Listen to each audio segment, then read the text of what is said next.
Good afternoon, students. Today we are going to continue chapter 10, the desert region. So, let's begin. First topic for today is settled cultivators. अब हम लोग इस topic में settled cultivators के बारे में पढ़ेंगे. The people of Saudi Arabia who live in and around oasis lead a settled life. अब वो लोग जो कि सऊदी अरेबिया में रहते थे या तो ओएसिस के पास है ना, ओएसिस के जो आसपास जो लोग रहते थे सऊदी अरेबिया के, वो एक सेटल्ड लाइफ जीते थे, मतलब एक सेटल्ड जीवन जीते थे. They are mostly farmers and grow maize, millets, barley, wheat, cotton, sugar cane, fruits and vegetables.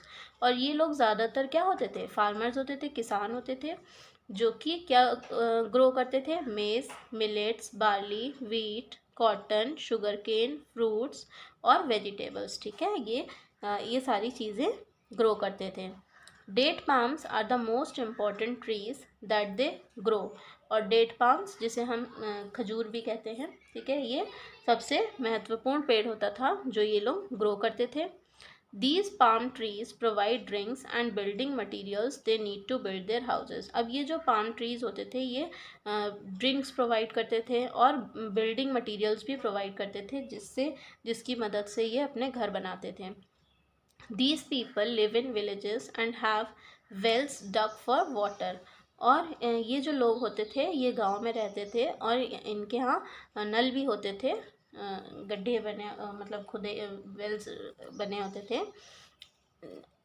जिससे इन्हें पानी मिलता था. So the wells are protected by high walls to save them from getting polluted by sand and dust. अब ये जो wells होते थे, जो नल होते थे, ये प्रोटेक्ट होते थे हाई वॉल्स से, ताकि इनको बचाया जा सके पॉल्यूट होने से और या फिर सैंड से या फिर डस्ट से. ठीक है, जो रेत होती थी, जो धूल होती थी, उससे और पोल्यूट होने से इसे बचाने के लिए बड़ी बड़ी दीवारों से इसे प्रोटेक्ट किया जाता था. Their houses are closely built. और इनके जो घर होते थे वो आस पास जुड़े हुए बने होते थे. The inner walls are covered with straw which protects them from heat. जो अंदर की दीवारें होती थी वो किससे? स्ट्रॉ से कवर होती थी, जो कि उन्हें हीट से बचाती थी. They have schools, markets and mosque in the centre of each village. और इनके यहाँ क्या होता था? स्कूल भी होते थे, मार्केट्स होते थे, मॉस्क होती थी हर विलेज के सेंटर में. Next is city dwellers. Next topic we will read is city dwellers. Saudi Arabia has rich deposits of minerals like gold, silver, copper, zinc, lead and iron. Saudi Arabia जो है वहाँ पे कुछ rich deposits हैं minerals के, जैसे कि gold, silver, copper, zinc, lead और आयरन. ये क्या है? ज़्यादा मात्रा में है. So the other minerals explored in the country include platinum, tin, Chrome, निकल, टाइटेनियम एंड प्रीशियस स्टोन्स. और जो दूसरे मिनरल्स एक्सप्लोर्ड थे, ठीक है, जो स्प्रेड थे, फैले हुए थे देश में, वो थे प्लैटिनम, टिन, क्रोम, निकल, टाइटेनियम और कुछ प्रीशियस स्टोन्स. ठीक है, तो the discovery of petroleum in Saudi Arabia has change the country drastically.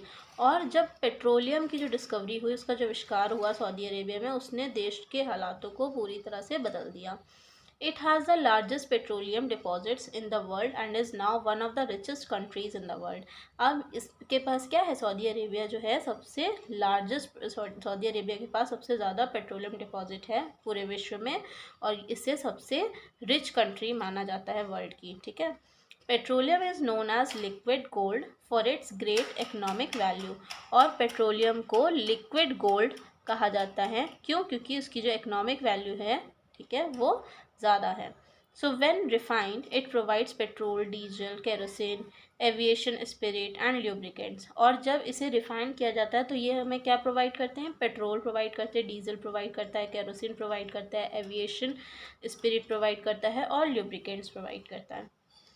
In 1937, large oil reserves were discovered near Riyadh in Saudi Arabia, and today the country is the world's largest producer and exporter of oil.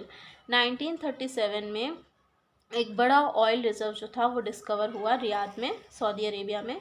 और आज के time पे ये जो country है वो सबसे विश्व की सबसे लार्जेस्ट प्रोड्यूसर है और एक्सपोर्टर है ऑयल की, जो प्रोड्यूस भी करती है और एक्सपोर्ट भी करती है ऑयल को. Okay, So, ocean liners such as oil tankers, cargo vessels, passenger liners, and fishing boats carry out trade across the large waterway, the Red Sea. और ओशन लाइनर जैसे कि ऑयल टैंकर्स है ना, cargo vessel, passenger liners, fishing boats, ये क्या करती हैं, trade करती हैं वाटरवे के माध्यम से, बड़े वाटरवे के माध्यम से, ठीक है, रेड सी से, ठीक है। So the country's economy has change the life of the people to a great extent. और जब कंट्री की जो इकनॉमी है, जो आर्थिक स्थिति इससे पेट्रोलियम के इंट्रोड्यूस होने से जो बढ़ी है, उसने यहाँ के लोगों का जो जीवन था उसको एक बड़े पैमाने पे चेंज कर दिया था। Modern cities with skyscrapers and all facilities, schools, hospitals, industries, markets, well-laid roads and airports have emerged. Modern cities जो थी उसमें स्काई स्क्रैपर्स हर सुविधा के साथ मौजूद थे, स्कूल्स है ना, हॉस्पिटल्स, इंडस्ट्रीज, मार्केट्स और वेल लेड रोड्स, अच्छी सड़क बनी हुई, एयरपोर्ट्स, ये सब इमर्ज्ड हुए वहाँ पे, ठीक है। Many people from villages have settled in these cities, और कई लोग जो कि गांव से थे वो इन सिटीज़ में सेटल हो गए। Riyadh is the capital of Saudi Arabia and its major commercial city is Jeddah which is also a busy sea port. अब रियाद जो है वो कैपिटल है सऊदी अरेबिया की, और इसकी जो मेजर कमर्शियल सिटी है जहाँ से वो ट्रेड करते हैं वो है जदा, जिसे बिजी सी पोर्ट भी कहते हैं। Saudi Arabia still uses much of the profits from oil exports to improve the transport and communication system of the country and the standard of living of its people. अब Saudi Arabia जो है वो आज भी जो अपने oil export का जो प्रॉफिट है वो उसका इस्तेमाल करता है ट्रांसपोर्ट और कम्युनिकेशन सिस्टम को देश के सुधारने में, और जो लिविंग स्टैंडर्ड है वहाँ के लोगों का उसको और अच्छा और बेहतर बनाने में। Next topic is religion and culture. अब हम इस टॉपिक में रिलीजन, धर्म और संस्कृति के बारे में पढ़ेंगे सऊदी अरेबिया की। Most people of Saudi Arabia follow Islam. ज़्यादातर लोग जो हैं सऊदी अरेबिया के वो इस्लाम धर्म को फॉलो करते हैं। The two most important pilgrim centres of the Muslims, Mecca and Medina, are located here. और जो दो महत्वपूर्ण सबसे इम्पॉर्टेंट पिलग्रिम सेंटर्स जो हैं, तीर्थ स्थल जो हैं मुस्लिम्स के, वो हैं मक्का और मदीना, जो कि यहाँ पे स्थित हैं। Muslims from all over the world visit these holy cities at least once in their lifetime। और जो मुस्लिम्स हैं पूरे विश्व के वो इन धार्मिक जगह पे, ठीक है, अपने पूरे जीवन में एक बार ज़रूर विज़िट करते हैं।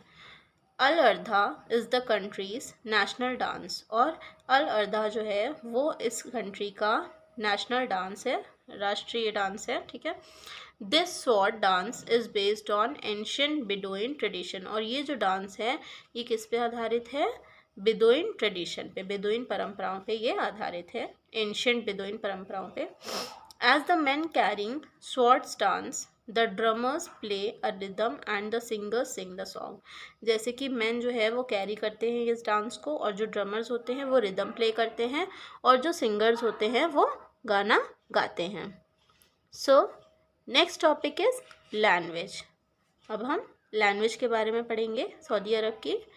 Arabic is the main language of the people of Saudi Arabia. यहाँ के जो लोग हैं सऊदी अरेबिया के, उनकी मेन भाषा जो है वो है अरेबिक।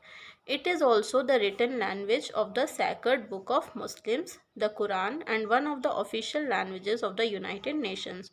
और ये भाषा जो है वो मुस्लिम्स की जो धार्मिक किताबें हैं जैसे कि कुरान, उसमें भी लिखी है, ठीक है, और ये एक ऑफिशियल लैंग्वेज है यूनाइटेड नेशंस की। So students, we have finished the explanation of this chapter. I hope you have understood. Thank you.